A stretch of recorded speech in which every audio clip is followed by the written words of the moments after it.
जिन्होंने आज के इस लेक्चर के अंदर हम देखे कलाम का जो 15 मार्च को जो -6 हुआ था उसका जो एनालिसिस हम देखेंगे। ठीक है, हम स्टार्ट करते हैं। देखो, दिल्ली सल्तनत शासक इल्तुतमिश से संघर्ष करने वाले राजपूताना शासक जो थे, देखो राव तेज सिंह के पिता जो थे वो कौन थे? जयपुर सिंह थे। और इनका काल जो था ना वो कौन सा था? तेज सिंह के पिता कौन थे? जयपुर सिंह थे। काल था 1213 से लेकर 52 तक था। कब था? 1213 से लेके 52 तक था। उन्होंने क्या सा लड़ा था? बुथाला का युद्ध लड़ा था। कौन सा लड़ा था? बुथाला का युद्ध लड़ा था। कब लड़ा? 27 के अंदर लड़ा था। जब पुष्टि जो है इसने उनकी हमीर महामर्दन लेखक जो है इसके जो सिंह सूरी है, पुष्टि किसने के लिए? हमीर महामर्दन लेखक जो है इसके जो सिंह सूरी है। फिर वीर नारायण जो है रणथंबोर रणथंबोर में लड़ा था। इल्तुतमिश ने संघर्ष की। नारायण जो है वीर गति को वीर गति को प्राप्त हो गया। मां अनुसार उनको जवाब दिया गया था। तो देखो, जयपुर सिंह जो है उन्होंने नहीं लड़ा था। उन्होंने वार पे उत्तर आक्रमण नस्रुद्दीन आक्रमण जो है जेके आक्रमण नस्रुद्दीन। तो देखो, उदय सिंह चौहान जालोर उदय सिंह जो है जालोर उन्होंने कब लड़ा था? 1205 से लेके 57 तक इनका काल रहा था। अब रहा था 5 से लेके 57 तक काल रहा था। मंडोर व नाडोल पर हस्तगत अधिकरण इल्तुतमिश। मंडोर और जो नाडोल है पर हस्तगत और अधिकरण जो इल्तुतमिश ने किया था। तब वो पूर्व परिस्थिति के अनुसार दिल्ली के सुल्तान महाराणा कुंभा के लिए कौन सा युद्ध काम में लेते थे? पूर्व परिस्थिति के अनुसार दिल्ली के सुल्तान महाराणा कुंभा के लिए कौन सा युद्ध काम में लेते थे? तो वो आ जाते हैं हमारे हिंदू सुल्तान। खाल गुरु जो है पहाड़ी दुर्गों का विजेता होने के कारण उनको बोला है। और छाप गुरु जो है छापामार युद्ध पद्धति के कारण है। और हिंदू राज बप्पा रावल को बप्पा रावल हिंदू राज है। कुंभा हिंदू सुल्तान है। संगा हिंदू पथ है। प्रताप हिंदू स्वर्ण। बप्पा रावल हिंदू राज। कुंभा हिंदू सुल्तान संगा हिंदू पथ और प्रताप हिंदू सूरज। ये देखो, हमको बताना है, विचार करना है। सिंगाली का युद्ध हमीर देव चौहान और मोहम्मद बिन तुगलक के मध्य हुआ था। नहीं, ये सिसोदिया सिंगोली का युद्ध में सिसोदिया 1356 मोहम्मद बिन तुगलक के मध्य हुआ था। सिंगोली के युद्ध में हमीर देव चौहान का सेनापति भीम सिंह हिंदू घाटी धर्म सिंह अंग्रेजों से अंधा कर दिया गया। हमीर देव चौहान हिंदू छाती युद्ध। तो सिर्फ और सिर्फ सिंगोली का युद्ध कब हुआ था? 1336 को हुआ था। कब हुआ था? 1336 को। अलाउद्दीन खिलजी ने जालोर विजय के बाद वहां वहां का किले का जो किलेदार किसे नियुक्त किया था? तो था मलिक नायाब को किया था। कब किया था? मलिक नायाब को। देखो, जालोर का अगर बात करें 1311 कर्नल देव चौहान जो है वीर गति को प्राप्त हो गए थे। नुसरत का जो है मारा गया था। ठीक है, देखो उल्गू का जो है रणथंबोर उलूग खा कहते हैं रणथंबोर 11 जुलाई 1 के अंदर। कब? 11 जुलाई 1 के अंदर। खीजर खा की अगर बात करें लगता है चित्तौड़ में 1303 के अंदर। नाम क्या लिखा था उन्होंने? खिजराबाद रखा था। देखो, कमालुद्दीन गुदुक 1308 जो है सिवाना का दुर्ग का नाम जो है 8 के अंदर जो है सिवाना का दुर्ग का नाम बदल के अलाउद्दीन खिलजी ने क्या रखा था? खैराबाद लिखा था। फिर देखो, राणा सांगा और बाबर के मध्य युद्ध का महत्वपूर्ण कारण राणा सांगा द्वारा दिल्ली सल्तनत के क्षेत्रों पर अधिकार करना था। बयाना पर अधिकार जो है कब हुआ था? 16 फरवरी 27 को हुआ था। और खातोली कोटा के अंदर हुआ था 1517 में इब्राहिम लोधी के साथ हुआ था। किससे? 1517 में इब्राहिम लोधी। बाडी कहाँ पे हुई थी? धौलपुर के अंदर 1518 के अंदर। फिर राणा सांगा ने खंडार के दुर्ग सवाईमाधोपुर पर अधिकार कर खंडार का दुर्ग रणथंबोर और निजाम कुंभकर्ण पर अधिकार कुंभकर्ण का किलेदार किया था, जो कि जाता है हार तो सही है लेकिन हार गलत हो जाता है। फिर देखो, 1578 में मुगलों से कुंभलगढ़ की रक्षा करते हुए प्राण न्यौछावर करने वाले कुंभलगढ़ का किलेदार कौन था? तो वो था बान सोनगरा। इनके पिता थे अक्षयराज। 13 अप्रैल 1578 तो अधिकार जो है मुगलों का शाहबाद का 3 अभियानों के द्वारा हुआ था। देखो, जाला मन्ना और जिद्दा जो हल्दी घाटी युद्ध में वस्त्र धारण कर जो है उन्होंने युद्ध लड़ा था। हल्दी घाटी वस्त्र युद्ध में वस्त्र धारण कर युद्ध लड़ा था 18 जून 1576। सीधे से विचार करते हुए सही का चयन करना है। मुगल का युद्ध जो है कब चला था? 57 से लेके 58 तक चला था। कब चला? 57 से 58 में औरंगजेब और दारा शिकोह के बीच में। और मुगल उत्तराधिकारी युद्ध के समय औरंगजेब ने राज सिंह से इंद्रभट्ट को सहायता मांगने के लिए भेजा था। औरंगजेब ने जो है राज सिंह से इंद्रभट्ट को सहायता मांगने के लिए भेजा था। औरंगजेब ने शासक बनने के पश्चात राज सिंह को 6,000 जात और 6,000 सवार मनसब दिए थे। दोनों के दोनों सही ही हो जाते हैं। फिर देखो मुगल सूबेदारी के दौरान मान सिंह की निम्नलिखित विजयों के कार्यक्रम का नाम। देखो सबसे पहले उड़ीसा पर उन्होंने कब मिला था? 92 में मिला था। गिदोर विजय राजा पूर्णमल की पुत्री से विवाह मान सिंह अपने भाई चंद्रभान। गिदोर बिहार के अंदर है। राजा पूर्णमल की पुत्री से विवाह मान सिंह अपने भाई चंद्रभान और परास्त किया था 1590 के अंदर। पूर्वा विजय की अगर बात करें 1591 में कुछ बिहार विजय की अगर बात करें तो वो आ जाता है हमारा 96 के अंदर। राजा बस लक्ष्मी नारायण बहन जो है अबला देवी से उन्होंने राजा लक्ष्मी नारायण के पास उनकी बहन अबला देवी से विवाह करा था। तो सबसे पहले तो आ जाता है हमारा कि 1590 बी आता है, फिर सी आता है, BCAD BCAD आ जाता है। ठीक है, देखो मुगलों से संघर्ष के दौरान मारवाड़ी प्रताप के सहयोगी कौन थे? तो रावल सुखराज थे, कल्ला भी थे, पन्ना राठौड़ और देवीदास। मुगल संघर्ष के दौरान मारवाड़ के प्रताप के सहयोगी कौन थे? तो सुखराज, कल्ला, पन्ना राठौड़, देवीदास, ये सारे ही थे। देखो बीकानेर शासक राज सिंह के सत्र में हमको सत्य बताना है। राय सिंह को मुगल दरबार में अधिकतम 5,000 वर्ष तक प्राप्त हुआ था, जो कि जाता है अकबर ने राय सिंह को 1581-83 में खालसा जोधपुर का प्रशासक बनाया था। 81-83 में लोग को क्या बनाया था? खालसा जोधपुर का जो है प्रशासक बनाया गया था, जो कि जाता है सही। देखो जहांगीर ने आदेश न मानने पर राय सिंह का मनसब कम कर दिया था। मनसब 5,000 किया था। 5,000 किया था उन्होंने। ठीक है, राय सिंह की मृत्यु जो है 1612 में बुरहानपुर में हुई थी। कब हुई थी? 1612 के अंदर बुरहानपुर के अंदर उनकी जो मृत्यु जो है वो हो गई थी। देखो 1583 में मोटा राजा उदय सिंह को शासक बनाया गया था। मारवाड़ का पहला मुगलों के साथ विवाह संबंध हुआ था। मारवाड़ का जो है पहला मुगलों के साथ विवाह जो है संबंध स्टार्ट हुआ था।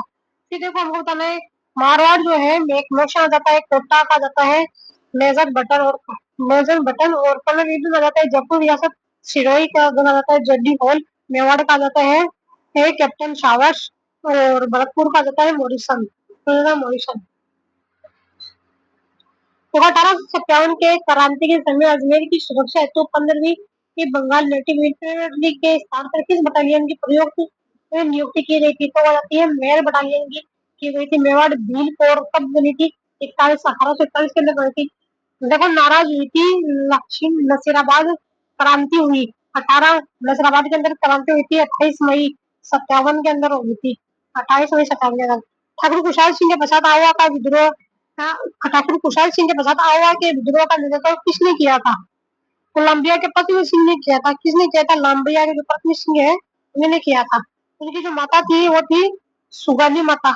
54 हाथ 10 सिर। कौन सी थी? 54 हाथ थे 10 सिर थे। 1857 की क्रांति की देवी थी। बिगोट युद्ध उन्होंने लड़ा था। बिथोड़ा का युद्ध लड़ा था 8 सितंबर को लड़ा था। और चलावास का युद्ध लड़ा था उन्होंने 18 सितंबर को लड़ा था। मृत्यु जो है मेघमोशन जोधपुर की उन्होंने कर दी थी। नेतृत्व जो तो कौन कर रहा था? एडिसी पैट्रिक लॉरेंस कर रहा था।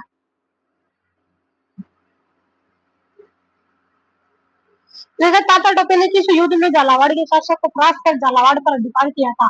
तो वो होता है रलायता का युद्ध। कौन सा होता है? रलायता का युद्ध। 1857 की क्रांति के दौरान क्रांतिकारियों का सहयोग करने वाला मांझी राणावत का संबंध किस ठिकाने रियासत से था? तो वो होता है खेतरी से। टाटा की क्रांति के दौरान क्रांतिकारियों का सहयोग करने वाला मांझी राणावत का संबंध किससे था? हो सकता है खेतड़ी से। कि देखिए एक ठोस बेलन का कुल पृष्ठीय क्षेत्रफल 462 सेंटीमीटर स्क्वायर के वर्ग संपूर्ण पृष्ठीय क्षेत्रफल एक तिहाई इसका आयतन ज्ञात कीजिए। तो आ जाता है 539 आता है। कितना 539? देखो टीएस से बराबर क्या होता है C S two pi are square. और वक्रीय पृष्ठीय कुल पृष्ठीय क्षेत्रफल की अगर बात करें तो देखो एक ठोस बेलनाकार धातु जिसका व्यास 14 सेंटीमीटर है और ऊंचाई कितनी आती है 15 सेंटीमीटर आ जाती है पिघला कर इसमें इससे एक ठोस तार बनाया जाता है जिसकी लंबाई 7 मीटर और तार का व्यास कितना हो जाता है 7 मीटर हो जाता है। कितना 7 मीटर।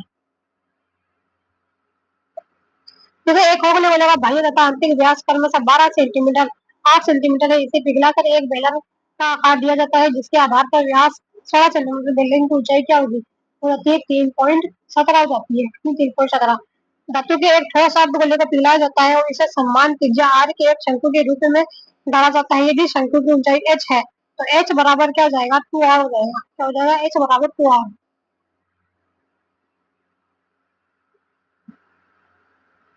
देखो तिर्यक ऊंचाई 2l और त्रिज्या r r/2 शंकु का कुल पृष्ठीय क्षेत्रफल होगा पाई आर एल प्लस r/4 हो जाता है।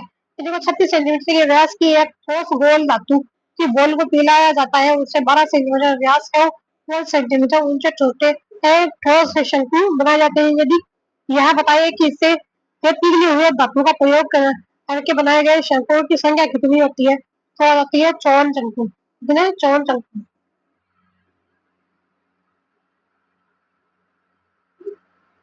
देखो एक तंबू टेंट इस प्रकार है कि उसका निचला भाग 24 मीटर की ऊंचाई के लिए एक सिलेंडर की तरह जिसका व्यास 126 है उसका शीर्ष भाग 126 मीटर है और उसी के व्यास के आधार पर 7 शंकु कोण की तरह है और 80 मीटर तिरछा ऊंचा है।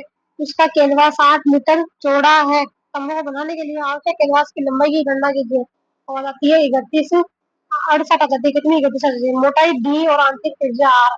मोटाई क्या है डी आंतरिक त्रिज्या आर वाले अब कटोरे गोले का पृष्ठीय क्षेत्रफल कितना होगा हो जाता है 4 pi are square plus 6 r d plus 3 d square plus 3 d square. देखो एक गोले का आयतन याद कीजिए जिसका पृष्ठीय क्षेत्रफल कितना हो जाता है 1386 मीटर स्क्वायर का होता है। पृष्ठीय क्षेत्र कितना होता है 4 पाई आर स्क्वायर हो जाता है। आयतन हो जाता है 4/3 पाई आर क्यूब। तो आ जाएगा 48 51 मीटर आ जाएगा। कितना 48 51 मीटर। एक गोले का व्यास 6 सेंटीमीटर है तथा उसमें 10 मीटर की ऊंचाई तक पानी भरा हुआ है। उसमें गोलाकार गेंद डाली जाती है तो पानी का हिस्सा 0.5 सेंटीमीटर है बढ़ जाता है तो गेंद का व्यास ज्ञात कीजिए तो आ जाता है 3। क्या आ जाता है 3 आ जाता है। गेंद का आयतन कितना हो जाएगा 4/3 बटा r by pi r cube. बेलन का व्यास हो जाएगा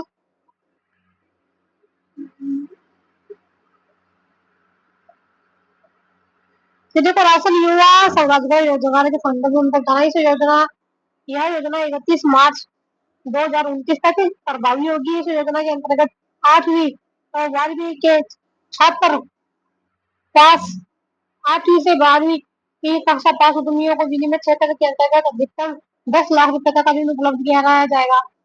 देखो इस योजना के अंतर्गत उद्यमियों को ऋण देने के लिए केवल राज्य वित्त निगमन होगा जो कि होता है सरकारी बैंक से होगा। देखो प्रेरणा अभियान है यह अभियान 19 जनवरी से 19 फरवरी तक महिला और बाल विकास विभाग चिकित्सा एवं स्वास्थ्य विभाग महिला और बाल विकास विभाग द्वारा चलाया गया था। इस अभियान का उद्देश्य माता शिशु पोषण व स्वास्थ्य शोधन को बनाना है। इसमें सिर्फ भी हो जाता है कि देखिए देखो राजस्थान युवा नीति के बारे में उनको बताना है 12 जनवरी 2026 इस नीति के तहत 15 से 29 वर्ष आयु वर्ग के व्यक्तियों को युवा के रूप में परिभाषित किया गया है। इस नीति के अंतर्गत 7 एकीकृत फोकस क्षेत्र निर्धारित किए गए हैं जिनके लिए वर्ष 2026 से 2031 तक के लिए मापनीय लक्ष्य निर्धारित किए गए हैं। इस नीति के क्रियान्वयन को राजस्थान युवा बोर्ड को नोडल एजेंसी बनाया गया है जो कि होता है सही प्रशासनिक विभाग जो है युवा मामले और खेल विभाग। खेलो इंडिया बीच गेम्स खेलो इंडिया बीच गेम्स। देखो इन खेलों में राजस्थान 2 स्वर्ण सहित 2 स्वर्ण, 3 कांस्य, 3 कांस्य जीतकर 5 पदक जीत पदक तालिका में 10वें स्थान पर गया। तब पदक तालिका में 10वें स्थान पर गया। पुरुष कौन सी थी? हरियाणा को पुरुष कबड्डी टीम, महिला कबड्डी टीम हरियाणा को हराया। इन खेलों में राजस्थान की पुरुष कबड्डी टीम ने हरियाणा को हराकर स्वर्ण पदक जीता है। ठीक है, पुरुष ने जो है हरियाणा को हराकर क्या था? स्वर्ण पदक। इन खेलों की प्रियंका सिलाट स्पर्धा के 70 की का भार वर्ग में सूरज गौड़ा ने कांस्य पदक जीता है। रवि चौधरी कांस्य 90 किगा और सेनाराम कांस्य 95 किगा। रवि चौधरी कितना है? कांस्य 90 किगा, सेनाराम कांस्य 95 किगा।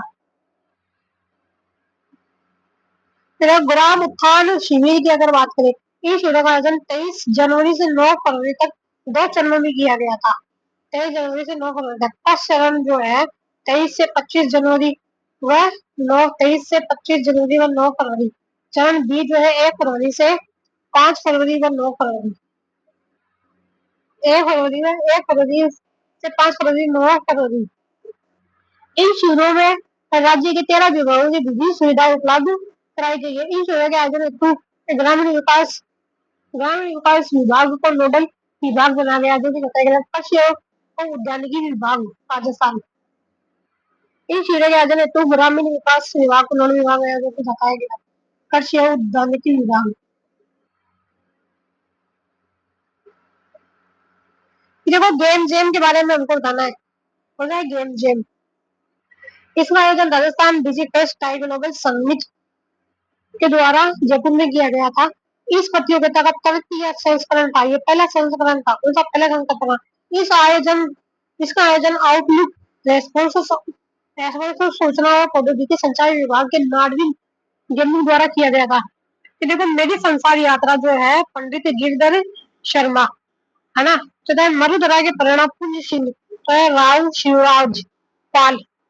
फिर देखो ये बुक है उनके लेखक अटल संस्मरण अशोक टंडन ने लिखा था। अटल संस्मरण अशोक टंडन ने।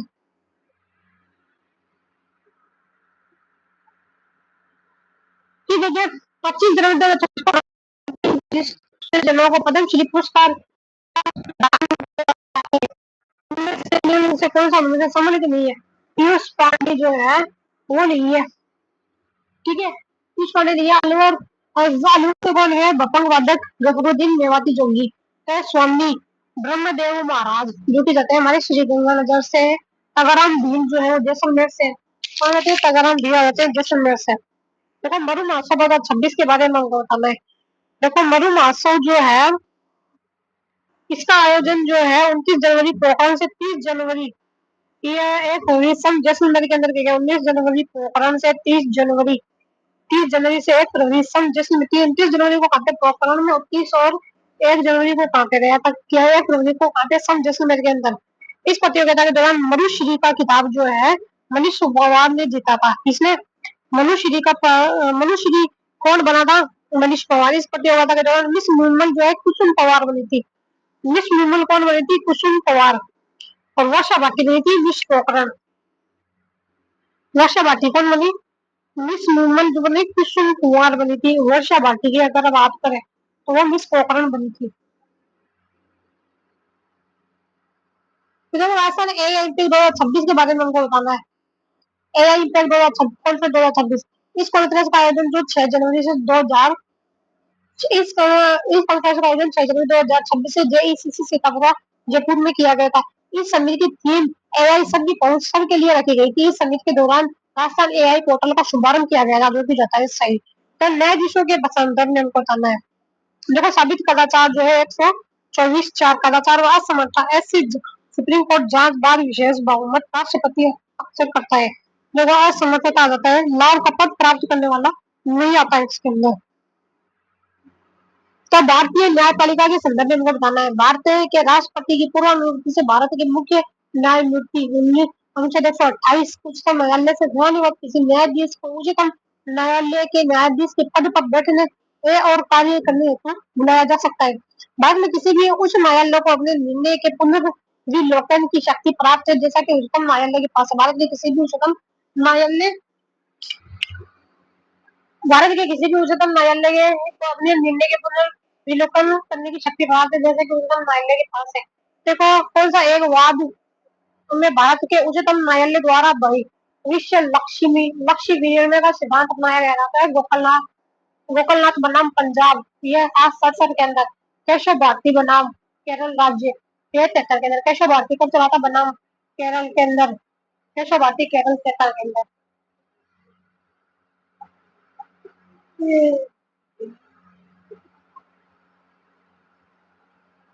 देखो सर्वोच्च न्यायालय के तहत एडोक न्यायाधीशों की नियुक्ति एडोक की 127 जो होती है वो कैसे होती है, न्यायालय के किसी सत्र के लिए न्यायाधीशों का कोरम पूर्ण नहीं होना। फिर देखिए मुख्य चुनाव आयुक्त और अन्य चुनाव आयुक्त नियुक्ति सेवा शर्तें और पदावधि अधिनियम 2023 के अनुसार मुख्य चुनाव आयुक्त और अन्य चुनाव आयुक्त की नियुक्ति समिति की नियुक्ति में से कौन सा सम्मिलित नहीं है। तो नए उच्चतम न्यायालय का मुख्य न्यायाधीश की प्रधानमंत्री होता है, लोकसभा में विपक्ष का नेता होता है, प्रधानमंत्री द्वारा नामित कैबिनेट मंत्री होता है, तो प्रधानमंत्री द्वारा नामित कैबिनेट मंत्री भी होता है।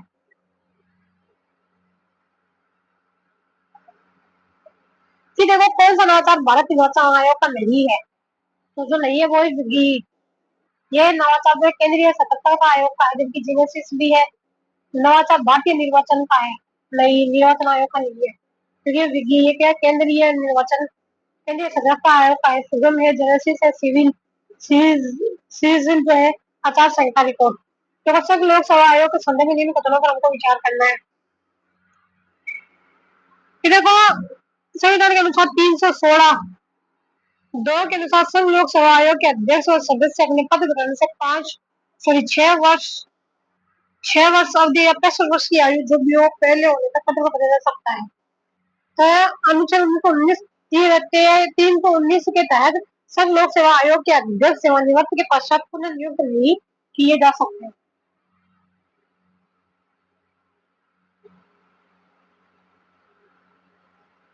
देखो संविधान के अनुच्छेद 323 के अनुसार संघ लोक सेवा आयोग का यह कर्तव्य होगा कि प्रतिवर्ष आयोग द्वारा किए गए कार्यों का प्रतिवेदन जो है राष्ट्रपति को दे।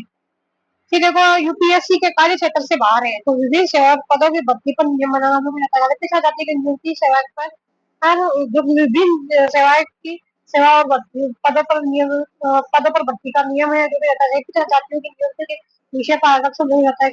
ग्रुप सी ग्रुप डी सेवाओं के चयन के संबंधी मामले जो भी बताए गलत।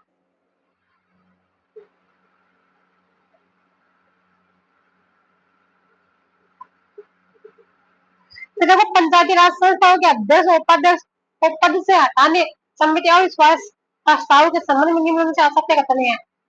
देखो प्रस्ताव पारित होने के लिए निर्वाचित सदस्यों को 2/3 से नहीं 3/3 बहुमत से पारित होना है। गणपति ऐसा प्रस्ताव प्रत्यक्ष रूप से निर्वाचित सदस्यों में से न्यूनतम 1/3 सदस्य द्वारा लाया जा सकता है। ऐसा कोई भी प्रस्ताव पद ग्रहण करने की तिथि से 2 वर्ष के भीतर नहीं लाया जा सकता है। राजस्थान पंचायती राज अधिनियम 1994 की धारा 37 में अध्यक्ष और उपाध्यक्षों में अविश्वास प्रस्ताव का उल्लेख है।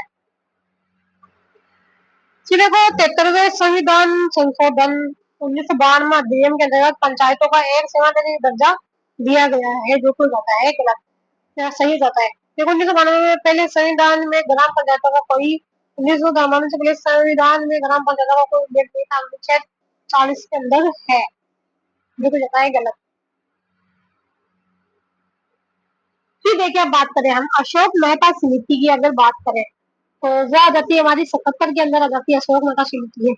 जीवी के राव की अगर बात करें है ना तो वो आ जाती है 85 के अंदर, ठीक है जीवी के राव। और एल एम सिंघवी समिति की बात करें कौन सी होती है एल एम सिंघवी समिति की अगर बात करें तो वो आ जाती है 86 के अंदर, क्या आती है 86 के अंदर। गोडगिल की अगर बात करें तो वो आ जाती है 88 के अंदर आती है, गोडगिल को आती है 88 के अंदर आती है। अशोक का कब आ जाता है 77 के अंदर। जीवी के राव समिति की अगर बात करें तो वो आ जाती है हमारी 85 के अंदर, आ जाती है 85 के अंदर आ जाती है। और एम एस सिंह समिति 86 के अंदर आती है। घोड़गिल की अगर बात करें 88 के अंदर आती है, 88 के अंदर। फिर देखिए राष्ट्रीय मानवाधिकार आयोग का गठन किस अधिनियम के अंतर्गत किया गया था। मानवाधिकार संरक्षण आयोग अधिनियम 1993 में 12 अक्टूबर को किया गया था, 12 अक्टूबर 1993 में। राष्ट्रीय मानवाधिकार आयोग के संदर्भ में आ सकते कथन पठन मानवाधिकार कि देखो राष्ट्रीय मानवाधिकार आयोग एक वर्ष से अधिक पुराने मामलों की सुनवाई नहीं कर सकता है, जो कि जाता है सही। कहा जाता है राष्ट्रीय मानवाधिकार आयोग को सिविल न्यायालय की शक्तियां प्राप्त है, जो कि जाता है सही। राष्ट्रीय मानवाधिकार आयोग पीड़ित की याचिका पर ही मानव अधिकारों के हनन की जांच कर सकता है, जो कि स्वतः भी ज्ञान ले सकता है, स्वतः भी ज्ञान ले सकता है। महाराष्ट्र मानवाधिकार आयोग एक संवैधानिक संस्था किसी सामाजिक संस्था है। इधर भारतीय संविधान की 12वीं अनुसूची में निम्नलिखित में कौन सा कार्य शामिल नहीं है? और जो शामिल नहीं होता है शिक्षण संस्था की संबद्धता नहीं है। भू उपयोग नियमन और भवन निर्माण भी है। अग्निशमन सेवा भी है। जन्म मृत्यु का पंजीकरण में नगर पालिका जो है वो आ जाती है हमारे डब्ल्यू के अंदर आ जाती है। देखा है डब्ल्यू के अंदर कुल विशेष के अंदर कितने जाते हैं 18 जाते हैं। फिर देखो राज्य निर्वाचन आयोग की अगर बात करें तो वो आ जाता है हमारा निर्वाचन की अगर बात करें तो आ जाता है के अंदर आ जाता है निर्वाचन के। नगर पालिका की शक्तियां अगर बात करें तो वो डब्ल्यू में आती है। नगर पालिका की शक्तियां अगर बात करें तो किस में आती है डब्ल्यू में आती है। गठन की अगर बात करें तो गठन क्यों हुआ तो क्यों आता है क्यों। फिर देखो अवधि की अगर बात करें तो अवधि यू आता है अवधि यू आता है। गठन क्यों हुआ और शक्ति वाव वाव।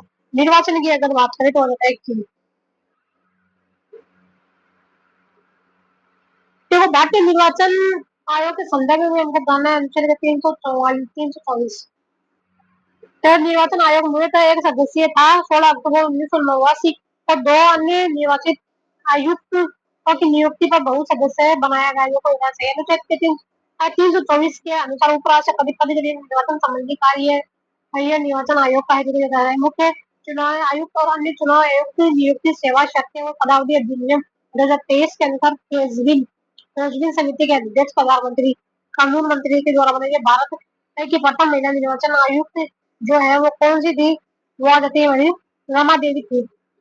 भारत की प्रथम महिला निर्वाचन आयुक्त रमा देवी थी। फिर देखिए कौन सी शैक्षिक परिवर्तन की विशेषताएं है।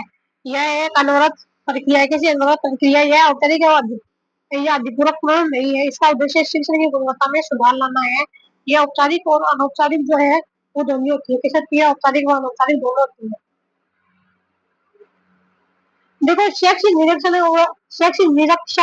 निरीक्षणकर्ता की भूमिका जो है वो रहती है जांचकर्ता में मूल्यांकन करता है नियंत्रक में भी होती है। मार्गदर्शक के रूप में नहीं होती है। सलाहकार और सहायक में भी नहीं होती है। कौन सा शैक्षिक परिरक्षण सहकर्मी से सहकर्मी के रूप में होता है तो रचनात्मक हो सकता है। रचनात्मक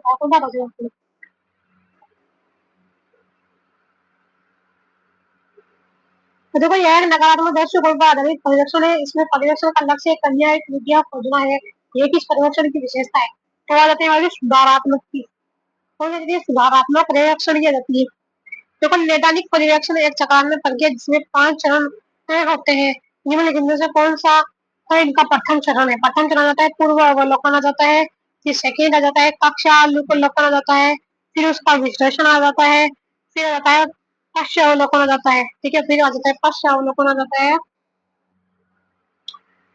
है पश्च सम्मेलन विश्लेषण आता है। फिर कहता है पश्च सम्मेलन विश्लेषण आ जाता है। अय्यर ने वैज्ञानिक पर्यवेक्षण के 4 आधार बताए। निम्न में से कौन सा अय्यर द्वारा बताया गया वैज्ञानिक और पर्यवेक्षण का आधार नहीं है तो वे व्यक्तिनिष्ठता नहीं है वस्तुनिष्ठता है। तो वस्तुनिष्ठता लचीलापन है नियोजन भी है और मूल्यांकन भी है। लचीलापन है नियोजन है और मूल्यांकन भी है। फिजिकली में से उस विकल्प की पहचान कीजिए जो एसआई में बोर्ड की शिक्षा समिति की भूमिका का कार्य से संबंधित नहीं है। उस विकल्प की पहचान कीजिए जो एसआईक्यूई में बोर्ड शिक्षा समिति की भूमिका का कार्य से संबंधित नहीं है। तो यह सुनिश्चित करना है कि किसी भी नई पहल हेतु आवश्यक सामग्री सभी स्कूलों में समय पर उपलब्ध हो चुकी जाता है। फिर आ जाता है सॉरी सॉरी फर्स्ट ईयर जाता है। फिर है जिला अकेडमी की सहायता साथियों की को पहचानना अभिमुखीकरण करना स्थान देना निगरानी करना सभी स्तरों पर होने वाली पहल और तकनीकी सहायता प्रदान करना क्षमता निर्माण प्रक्रिया प्रमुख संसाधन और से बदलना है। कौन सा राजस्थान राज्य पाठ्य पुस्तक मंडल की निष्पादक परिषद का सदस्य नहीं है। प्रमुख शासन सचिव वित्त विभाग जो है वो नहीं है। ठीक है कौन सा प्रमुख शासन सचिव वित्त विभाग नहीं है। निदेशक शिक्षा निदेशक साक्षरता एवं सतत शिक्षा विभाग निदेशक साक्षरता एवं सतत शिक्षा विभाग सचिव माध्यमिक शिक्षा बोर्ड है सचिव माध्यमिक शिक्षा बोर्ड है राजस्थान पाठ्य पुस्तक मंडल कर्मचारी सेवा अनुसरण व आचरण नियम कब से प्रभावी है राजस्थान पाठ्य पुस्तक मंडल कर्मचारी सेवा अनुसरण व आचरण नियम कब से प्रभावित हो जाता है 1 सितंबर 1989 राजस्थान पाठ्य पुस्तक मंडल कर्म कर्मचारी सेवा अनुशासन और आचरण नियम कब से प्रभावित हो जाता है 1 सितंबर 1979 ये रहता है SIQ का पूरा नाम है state institute for quality education state institute for quality education ICQ के अंतर्गत लहर कक्ष की स्थापना की जाती है लहर जो आती है ना वो आ जाती है कक्षा 1 से 5 तक SIQ के 4 स्तंभों में शामिल नहीं है तो जो है मूल्यांकन सुधार नहीं है देखो क्षमता निर्माण भी है शिक्षा शास्त्रीय परिवर्तन भी है और संस्थागत विकास भी है चौथा जो है प्रबंधन है क्षमता निर्माण में शिक्षा परिवर्तन संस्थागत विकास भी है SIQ के सदस्य संचालन हेतु शिक्षक प्रशिक्षण हेतु मास्टर तैयार करना तथा क्या अकादमी नेतृत्व की भूमिका किस संस्थान को दी गई तो जिला शिक्षक प्रशिक्षण संस्थान को दी जिला शिक्षक प्रशिक्षण संस्थान को दी गई है देखो by the time the guest arrived the host had prepared dinner and had laid the table the students were working the assignment since morning but they did not complete yet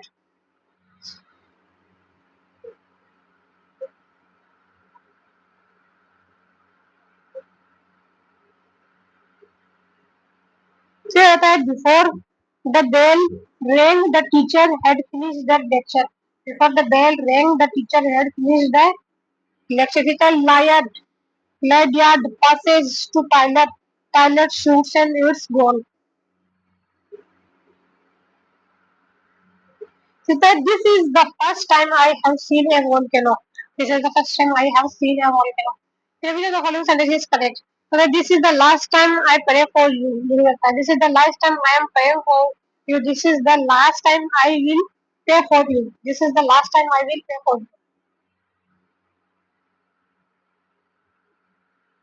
So the scientist's theory was considered illogical and therefore unacceptable by the committee.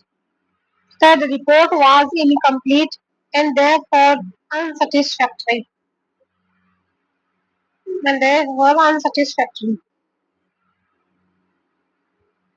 The judge delivered his decision with great fairness. The persistence of the ancient tradition and its cultural relevant attract the attention of scholars जो कि जाता है सही इसी के साथ ये topic complete होता है ये पूरा पूरा माइनर टेस्ट हुआ जाता है आगे हम नेक्स्ट में देखेंगे तब तक के लिए बाय टेक केयर